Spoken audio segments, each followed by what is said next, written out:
संविधान दिवस के पावन अवसर पर आप सभी के बीच आकर मुझे हार्दिक प्रसन्नता हो रही। संविधान हमारे देश का सबसे पवित्र ग्रंथ है। आज हम सब एक ऐतिहासिक अवसर के भागीदार भी बन रहे हैं और साक्षी भी। 75 वर्ष पहले संविधान सदन के इसी केंद्रीय कक्ष में आज ही के दिन संविधान सभा ने नवस्वाधीन देश के लिए संविधान निर्माण का बहुत बड़ा कार्य संपन्न किया था।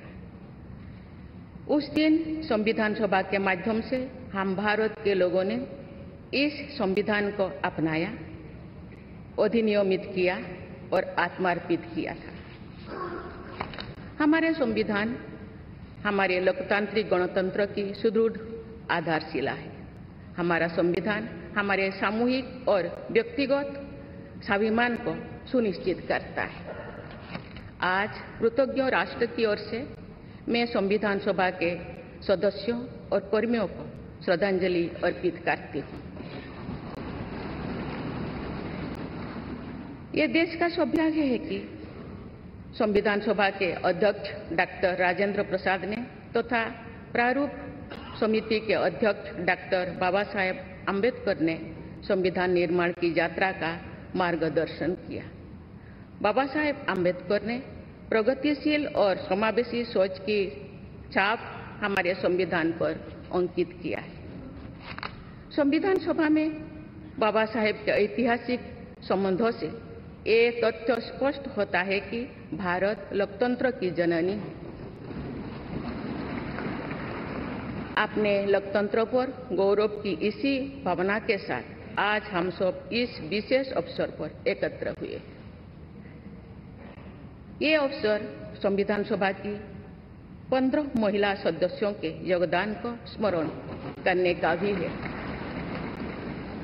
हमें उन अधिकारियों के अमूल्य योगदान को भी याद रखना चाहिए जिन्होंने नेपथ्य में रहकर काम किया। उनकी कार्यनिष्ठा ने संविधान निर्माण की प्रक्रिया को सुचारू रूप से आगे बढ़ाया। उनमें प्रमुख भूमिका श्री BN राव की थी, जो संविधान सभा के संवैधानिक सलाहकार थे। मैं संविधान सभा के सचिव श्री HBR अंगगर, संयुक्त सचिव श्री SN मुखर्जी और उप सचिव श्री जुगल किशोर खन्ना को भी उल्लेख करना चाहूंगी। माननीय सांसदगण, स्वतंत्रता के 75 वर्ष पूर्ण होने पर मैं सभी देशवासियों ने आज़ादी का अमृत महोत्सव मनाया। आगामी 26 जनवरी को हम अपने गणतंत्र की 75वें वर्षगांठ मनाएंगे। इस तरह के समारोह हमें अब तक की यात्रा का अवलोकन करने और आगे की यात्रा की बेहतर योजना बनाने के अवसर प्रदान करते हैं।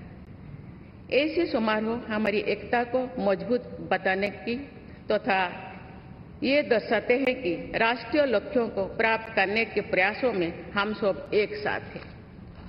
हमारे स्वाधीनता संग्राम के दौरान अनेक महान विभूतियों ने हमारे राष्ट्रीय आदर्शों को रेखांकित किया था। हमारी संविधान सभा में हमारे देश की विविधता को अभिव्यक्ति मिली थी। संविधान सभा में सभी प्रांतों और क्षेत्र के प्रतिनिधियों की उपस्थिति से अखिल भारतीय चेतना को शोर मिला था। संविधान सभा के वाद विवाद तथा सदस्यों के संबोधनों में हमें संविधान निर्माण की प्रक्रिया के साथ साथ अपने देश के बारे में गहरी जानकारी प्राप्त होती है।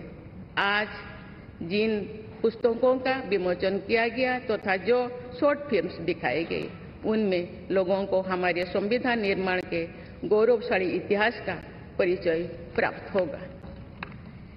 एक अर्थ में भारत का संविधान कुछ महानतम मेधावी लोगों द्वारा लगभग 3 वर्षों के विचार विमर्श का परिणाम था, लेकिन सही अर्थ में ये हमारे लंबे स्वाधीनता संग्राम का परिणाम था। उस अतुलनीय राष्ट्रीय आंदोलन के आदर्शों को संविधान में अत्यंत महत्वपूर्ण स्थान दिया गया।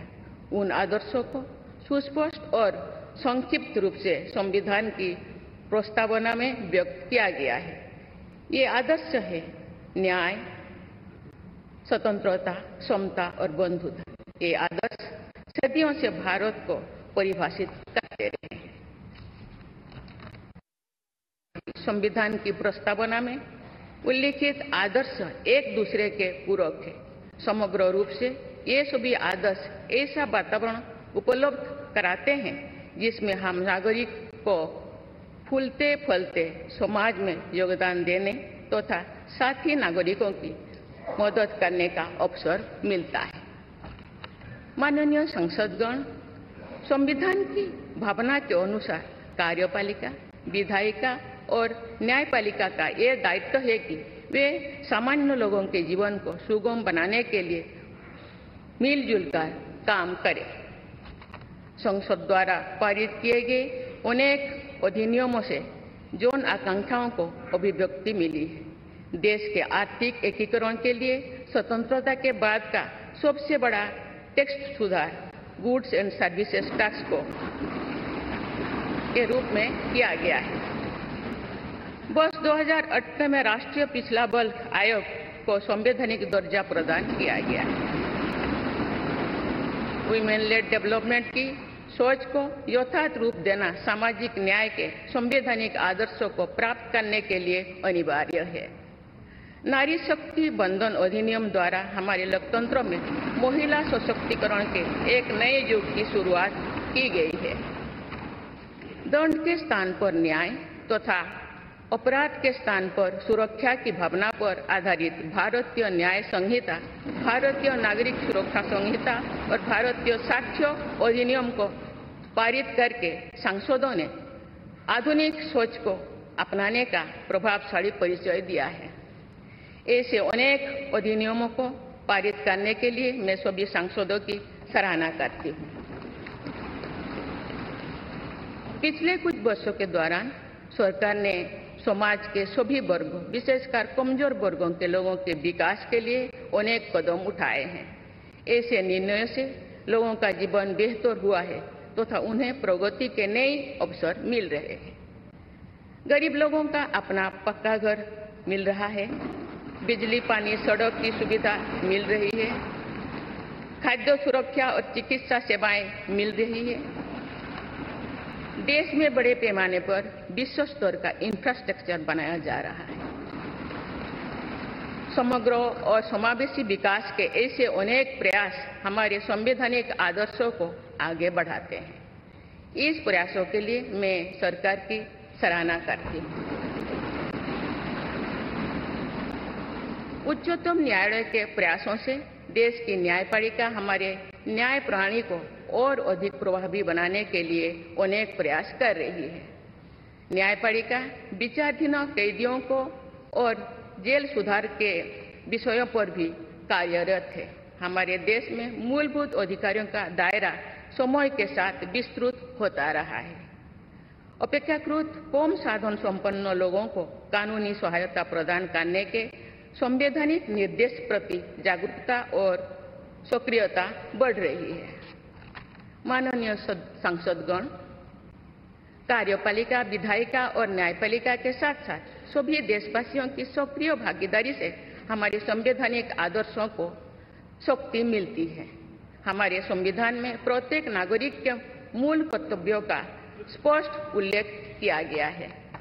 भारत की एकता और अखंडता की रक्षा करना, समाज में समरसता की भावना का निर्माण करना, महिलाओं के सम्मान को सुनिश्चित करना, पर्यावरण की रक्षा करना, वैज्ञानिक दृष्टिकोण को अपनाना, सार्वजनिक संपत्ति की सुरक्षा करना तथा राष्ट्र को उपलब्धियों की नई ऊंचाई तक ले जाना नागरिकों के मूल कर्तव्यों में शामिल है। हमारा संविधान एक जीवंत और प्रगतिशील दस्तावेज है।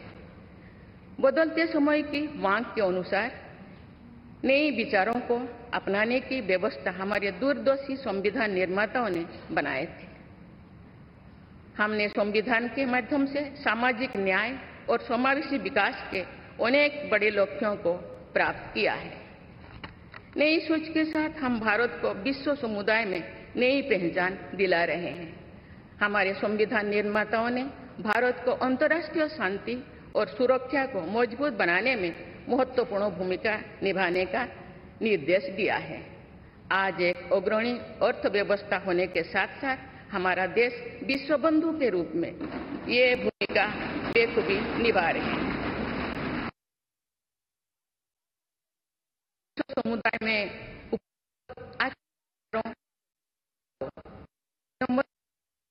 आत्मसात करने के लिए भी तत्पर रहते हैं। देश की जरूरतों के मुताबिक उत्कृष्ट विचारों और पद्धतियों को अपनाने की इसी भावना का उदाहरण हमारे संविधान निर्माता दूरदर्शी सदस्यों ने हमें एक प्रेरणादायक संविधान दिया जो अन्य देशों के लिए भी एक आदर्श साबित हुआ है। संविधान सभा के अध्यक्ष और मेरे प्रतिष्ठित पूर्ववर्तियों में सर्वप्रथम डॉक्टर राजेंद्र प्रसाद ने वर्ष 1949 में आज ही के दिन अपने भाषण में एक विचार व्यक्त किया था कि संविधान को जीवंत बनाए रखना उन लोगों पर निर्भर करता है जो उसका संचालन करते हैं। उन्होंने ये भी कहा था कि कई चीजें जो संविधान में नहीं लिखी जा सकती उनका संचालन परंपराओं के आधार पर किया जाता है। उन्होंने ये अपेक्षा व्यक्त की थी कि हमारा देश आवश्यक सामर्थ्य अर्जित करेगा और समुचित परंपराएं विकसित की जाएगी। मैं पूरी विश्वास के साथ कह सकती हूं कि लगभग 3/4 सदी के संवैधानिक यात्रा के दौरान हमारे देश ने उन क्षमताओं को अर्जित करने और आर्थिक परंपराओं को विकसित करने में उल्लेखनीय सफलता प्राप्त की है। हमने जो अनुभव प्राप्त किए हैं आने वाली पीढ़ियों को उनसे अवगत कराया चाहिए।